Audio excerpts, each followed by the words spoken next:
Fantastic. I've got a really wonderful guest. I'm so super excited about this one, actually. My long-standing, long-term friend. Matt, how long have we known each other now? Wow. I think we connected when we were 16. 16. 16, and yeah, we've both turned 50 this year. Yes, we did. So that's a huge amount of time, isn't it? We was running around on scooters at the time, running around on scooters, and then a lifetime, didn't it? It was like a long time, years and years went by. Yeah, it was. I mean, we, as I said, we connected when we were 16. I think, you know, the time frame, which I'm sure we'll get onto shortly, was about 18 months.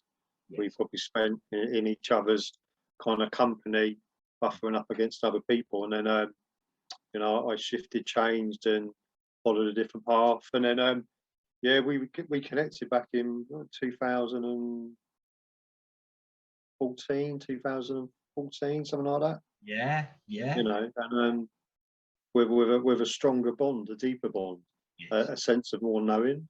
Yes, yes. Do you want to share with people? It might be really cool. I think it'd be lovely, actually. You know, we kind of look at that and we think to ourselves, you know, that was definitely by some sort of thread of something at work. How you know, do you want to share how that come about, how we reconnected? Yeah, I think I was going through a massive shift in terms of what my lifestyle looked like, and was on the path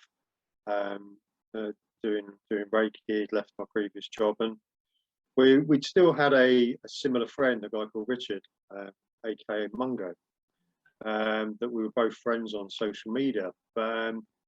He was there, but never really taken note of what had gone on within his feed, and became very aware that his mum passed away, bless her soul.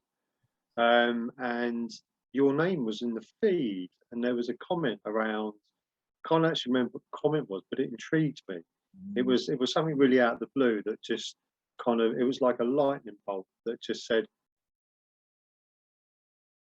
"It's a shame," you know. And I kind of clicked on your link and did a bit of stalking, as you do, and so what's this guy up for? And at the time, it was you were trading under the name of the Academy of Mediumship. Yes. Yes. Yeah, and actually, I kind of thought, wow, you know, this is a bit different. And I was kind of, I guess, processing lots of different things at the time, and then yeah, I just watched your page for a little while, and watched some of your YouTube videos, and thought, oh, this is interesting. I'm going to reach out, and I think the status that surrounded you, what I saw at the time was actually this chap that so he's going to be too busy to connect. Yeah, no, it's serious. Yeah. Wow. So I kind of reached out, and you replied back, and I thought, that's cool. Yeah. And then we kind of exchanged a few messages. I think you went off for a little cycle ride around Cornwall, Isle of Wight, Devon, down those ways. Yes, yes. And then we arranged to meet for coffee in Forest Road. Yeah. And then the shenanigans kind of went from great to crazy to ridiculous, you know.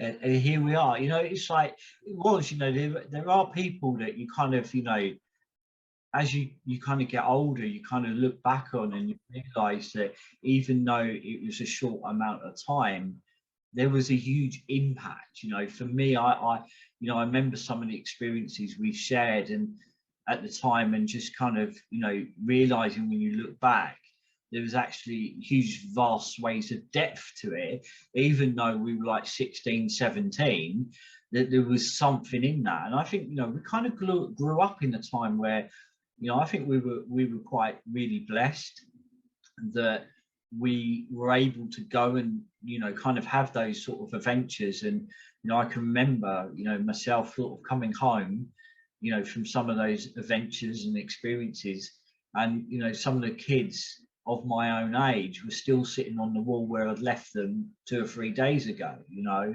and we had been on this, you know, these kind of crazy journeys.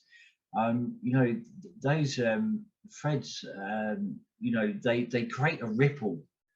They create a ripple through time. They do. I think when we reconnected back in back in 2000, it was for me it was a lot deeper. There was a real sense of service that I'd served you, and I think I've mentioned it in the past. And that goes back beyond the time to an afterlife. Yes, yes. And I still feel that when we connect.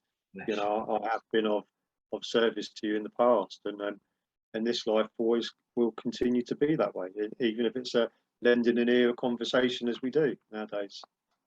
Matt, I feel the depth of emotion in that, and we've had those kind of conversations between us of like a sense of coming from another time and place.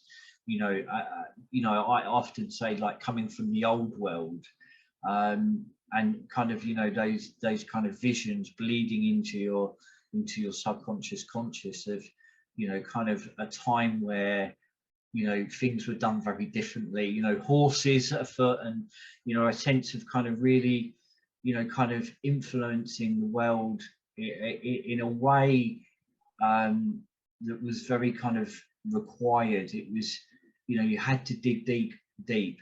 There's a definite sense of leadership was required in those times, and a bond that wow, what a gift to have that within a friendship. I think we both only but seek that out within our friendships. It has to be off that ilk, but it is actually a very, very rare thing. If you have one Matt in the world in your life, then you're very blessed and lucky. That's how I see it. If you have that, you're so blessed. Yeah, it's a beautiful thing. Max, so if I said to you, okay, so what is it that you do? It might be nice to kind of drop that, kind of squarely, deeply into the conversation too. What is it? What is it you get up to? What is it you do? So I think that's, I've seen the questions and given some thought, but not too much, because you overthink things at times. So what is it that I do?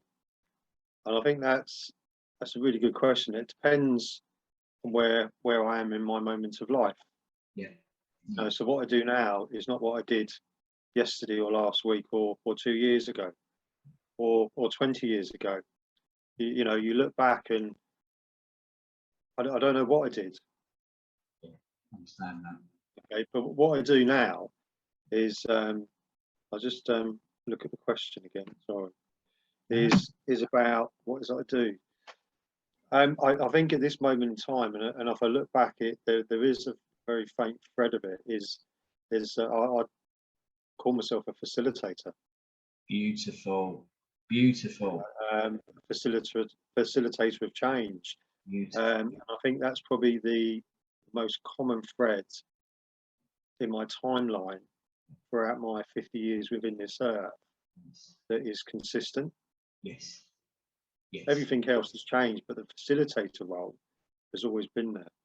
Common thread, a thread that reappears, keeps showing up. And if you kind of look at, you look at what we were sharing just moments before, of you saying, like, I just feel this sense of service, that's absolutely what is coming through, or how I see it looking in, coming through in the way that you facilitate.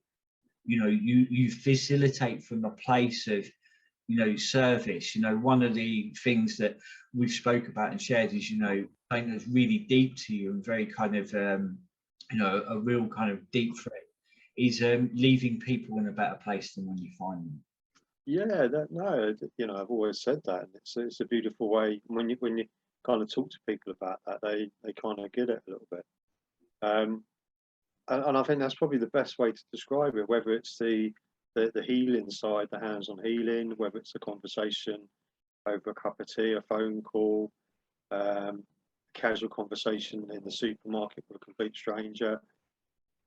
The conversations that I have, as we're immersed in the crystals continually throughout the week as well. It's, and I guess they really reflect. So when I talk to people about the crystals, You know, I talk to them in a way that actually the crystals facilitate what's going on inside of you. So you know, I've not thought about that until now, really, in terms of what I do and what they do. You know, so and when I look at the crystals, I always talk to people about actually I'm the caretaker. They're not mine. You know, I'm the caretaker until somebody comes along and takes them onto their own ownership. Wow. So again, facilitating that shift, that change, that movement of these minerals to pass to the next person or to be gifted to somebody else. I've been, you know, I've been out.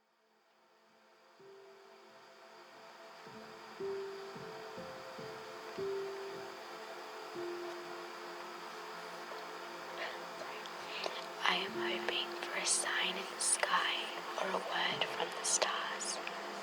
I am praying for a tear in the fabric of time, so you and I